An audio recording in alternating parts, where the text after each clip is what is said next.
Joey Barton's never been the type to bite his tongue, and true to form, his latest comments about Rangers, and, more specifically, about Russell Martin, didn't hold back one bit. With pressure piling up at Ibrox and performances falling short of expectations, Barton decided it was time to speak his mind. And, surprisingly, this time a large portion of the Rangers' support is nodding along with him. When even someone as divisive as Barton starts echoing the frustrations of the fans, it shows just how tense things have become. In his trademark blunt style, Barton took aim at what he sees as the soft, excuse-ridden approach Martin's been pushing. He mocked the idea of playing well while losing, joking about how Rangers seem to walk away from defeats with the attitude of, "That was a good 1-0 loss. We looked bright." But fans aren't buying it. Barton, in his own brash way, gave voice to the feeling that's been simmering for weeks, that there's a real disconnect between the manager's words and what's actually happening on the pitch. And that wasn't all.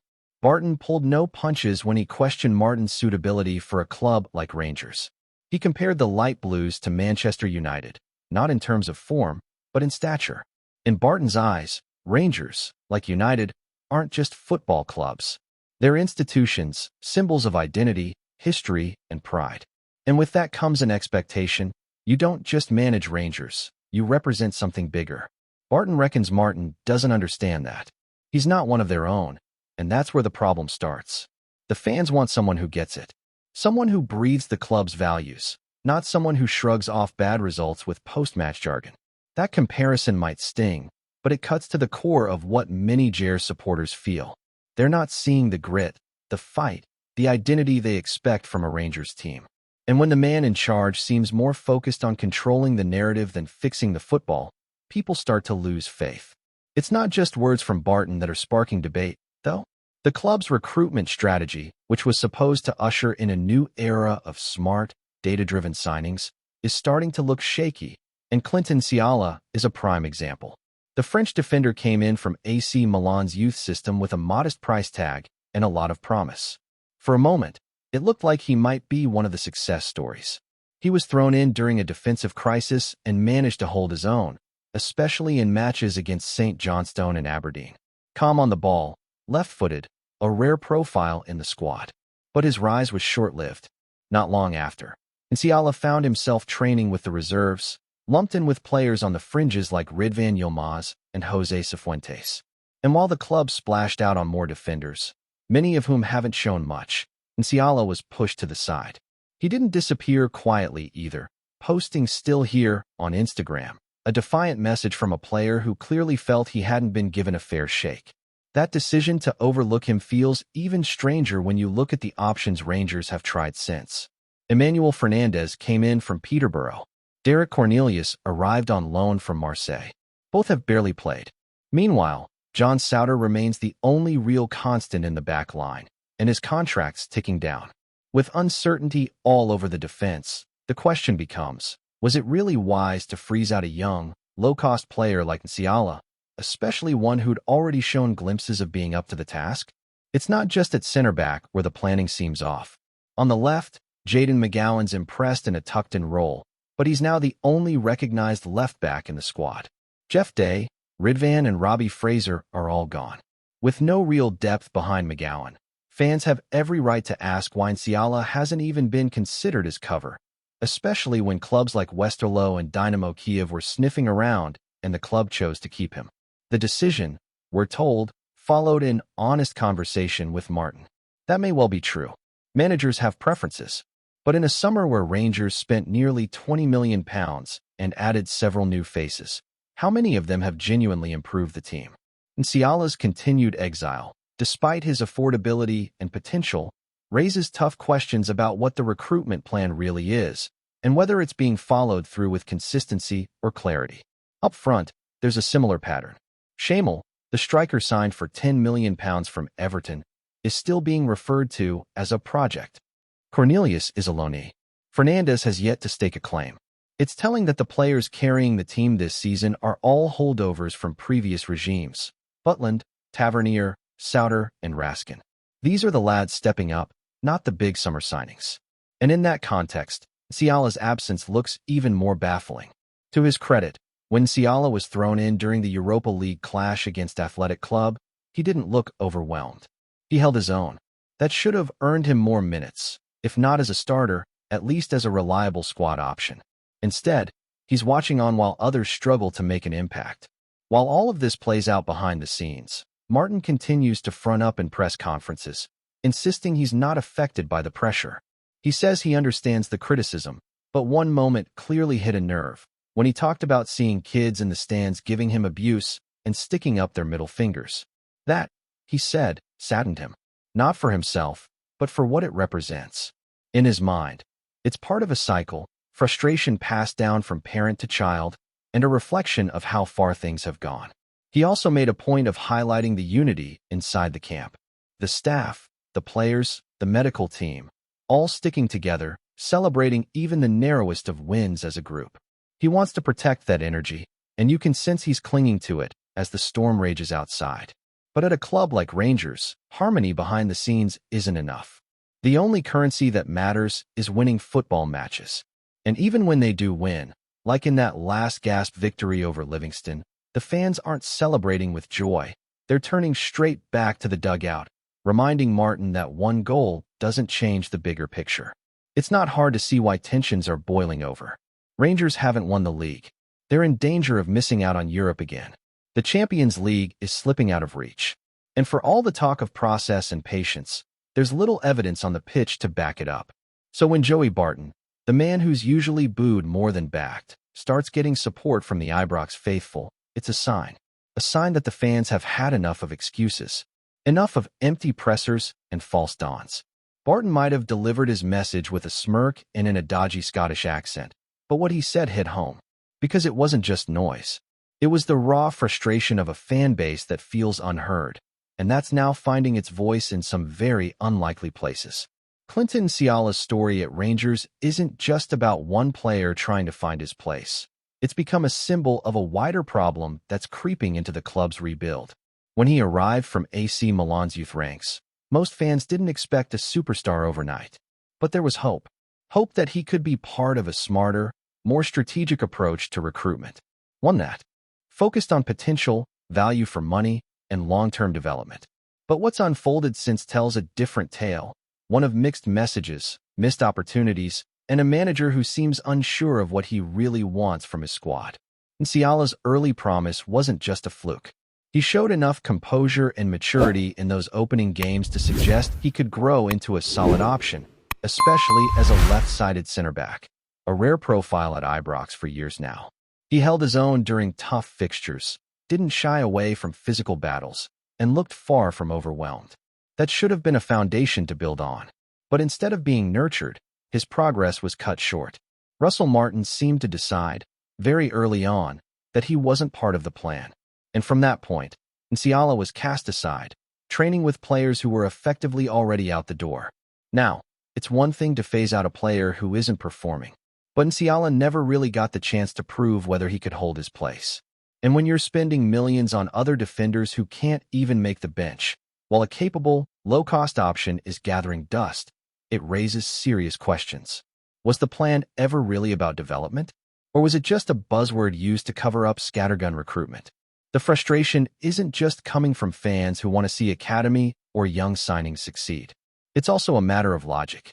If the club is talking about sustainability, trimming the wage bill, building smarter, then why is a player like Niala not seen as a viable squad piece? He doesn't take up a huge salary. He's young, adaptable, and already in the building. Instead, he's sidelined in favor of loanees and big-money arrivals who've yet to show they're worth the investment.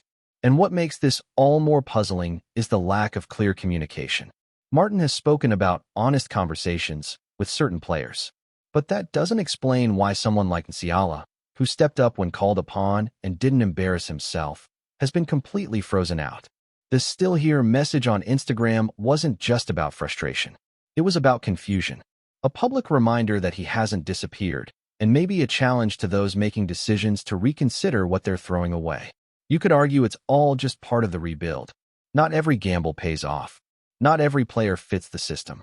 But when the rebuild itself is looking patchy, those decisions get magnified. Emmanuel Fernandez, brought in with plenty of hype, has barely kicked a ball. Derek Cornelius has been okay in moments, but doesn't scream long-term solution. Meanwhile, the club is still reliant on John Souter, whose deal runs out soon and who can't do it all on his own. Niala might not be the finished product, but right now, Rangers aren't exactly blessed with flawless defensive options. So why not use the tools you already have? And it's not just the backline. This pattern of overlooking what's already in front of them seems to stretch across the whole squad. There's been a lot of chopping and changing, players coming in with decent reputations, but fading fast. Even some of the more promising additions are labeled as projects, which feels like a soft excuse for them not delivering yet. Meanwhile, the spine of the team, the ones keeping things from falling apart, are the old guard. Butland, Tavernier, Souter, Raskin. These are the players showing leadership and consistency. The rest? Either not trusted or not ready. That lack of consistency is bleeding into results too. 1 win from 6 in the Premiership. A late, scrappy goal to beat Livingston. And even then, the mood around the club wasn't celebratory, it was cautious. A sigh of relief more than a roar of triumph. The fans are tired of living week to week, hoping for sparks of magic instead of seeing a clear system, a clear strategy, and a clear identity on the park. Russell Martin says he can handle the heat. He talks about the criticism not bothering him, that it comes with the job. But when even the younger supporters in the stands are directing abuse his way, it's not just noise anymore. It's a signal, a sign that something's broken. And while Martin claims he doesn't take it personally, there's no doubt that the pressure is mounting. The manager says the players are still behind him, that there's unity in the dressing room. But unity off the pitch means nothing if it's not producing results on it. The longer the team stumbles, the louder the discontent becomes. And it's not just about results anymore, it's about belief. Do the fans believe in what Martin is building? Do they see progress? Right now, many would say no. Even more worrying is the lack of leadership at the club level.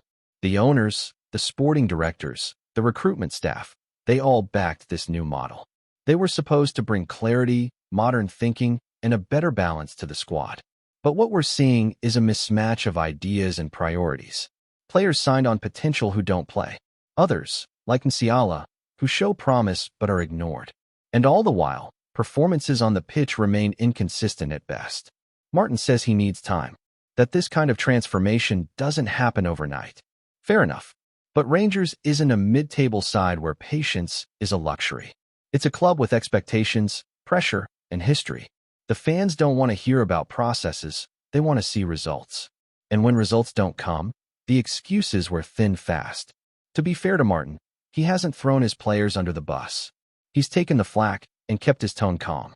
But that might also be part of the problem. The sense of urgency is missing. You don't get the feeling that this is a manager who's desperate to turn things around. It's more like someone who's hoping it'll all click eventually.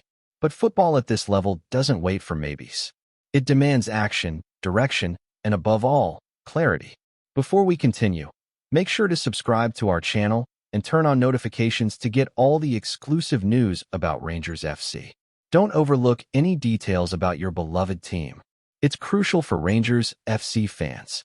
In a development that has left the Scottish football world reeling, whispers have emerged of Kieran Tierney's potential switch from Celtic to Rangers, a move that, if confirmed, would shake the foundations of the old firm rivalry like never before. Sources close to the player hint that discussions have been quietly progressing behind closed doors, with Tierney reportedly growing increasingly frustrated with his situation at Celtic.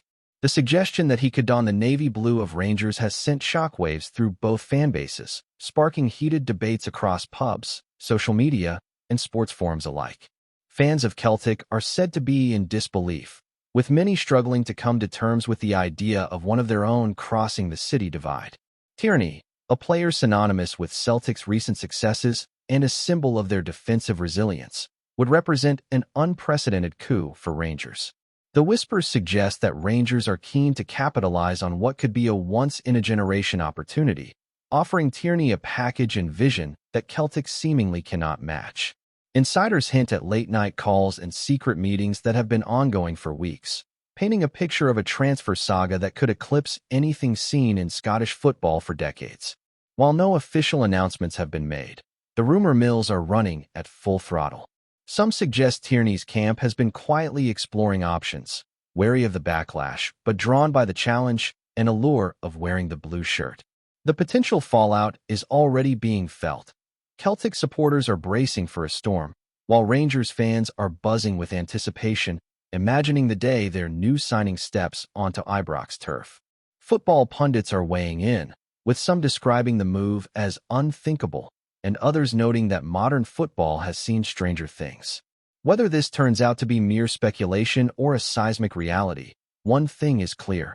Kieran Tierney's name has never been hotter in the Scottish game.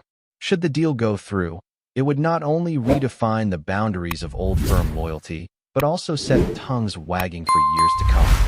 The city of Glasgow is on edge, waiting to see if the footballing landscape is about to witness a historic betrayal or a stunning masterstroke. Greetings, fans. Make sure to hit that like button and subscribe to the channel, as it's greatly appreciated by Rangers FC. And don't forget to share your thoughts on the news in the comments section below. Until the next video, stay tuned.